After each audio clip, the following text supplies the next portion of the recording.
Bilisin nyo ha. Welcome to Kraus. So, in behalf of the Kraus President, Mrs. Connie, and welcome namin kayo dito sa tournament. Well, the main objective of this tournament is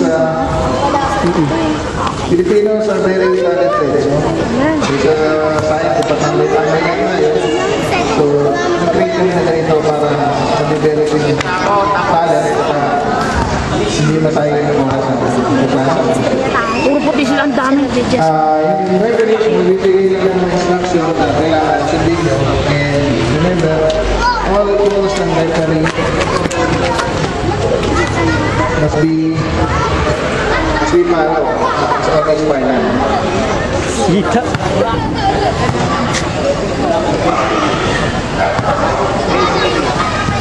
Dami nyo ah. Magulog-lig. Very kapatid na nag-schedule game. Kung ano mga time na susundin natin, i-repeat na namin dahil sa pagka-ready to play natin. Kaya pag sinabi yung moro ko lang i-perform lang natin kaya 15 minutes i-perform tayo namin na ngayon, yung mga nang 3/4 na natin sa kasalanan ng dito. Yung nag-3 lang sa kata-kata. Okay, kamuha lang sa dyan. O yung numero, ano rin yung numero yan? Tungkol sa... Dali mo ko kuya.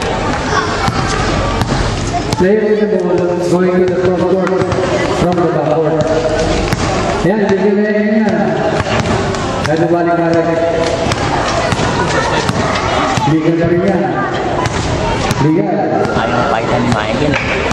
Kailan na nakakagin ang player na sa front court?